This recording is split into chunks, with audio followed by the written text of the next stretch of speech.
بسم اللہ الرحمن الرحیم۔ شروع کرتا ہوں اللہ تعالیٰ کے نام سے جو بڑا مہربان نہایت رحم کرنے والا ہے۔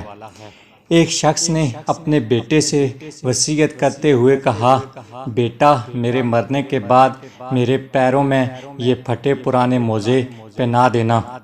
میری خواہش ہے مجھے قبر میں اسی طرح اتارا جائے۔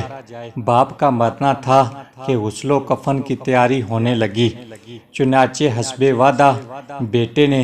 عالم دین سے وصیت کا اظہار کیا، مگر عالم دین نے اجازت نہ دیتے ہوئے فرمایا، ہمارے دین میں صرف میت کو کفن پہنانے کی اجازت ہے، مگر لڑکے نے کافی اصرار کیا، جس کی بنا پر علماء شہر ایک جگہ جمع ہوا تاکہ کوئی نتیجہ نکل سکے، مگر ہونا کیا تھا، لفظی تکرار بڑھتی گئی۔ اسی اثناء میں ایک شخص وارد ہوا اور بیٹے کو باپ کا خط تھما دیا، جس میں باپ کی وصیت یوں تحریر تھی، میرے پیارے بیٹے، دیکھ رہے ہو کثیر مال و دولت، جاہ و حشم، باغات، گاڑیاں، کارخانے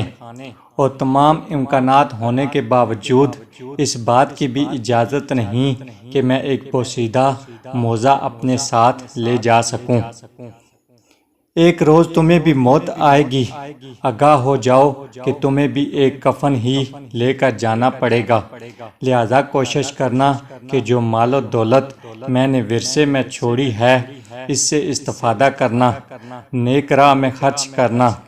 بے سہاروں کا سہارا بننا، بیواؤں، مسکینوں، یتیموں اور ضرورت مندوں پر دل کھول کر خرچ کرنا، کیونکہ جو واحد چیز قبر میں تمہارے ساتھ جائے گی وہ تمہارے اعمال ہوں گے۔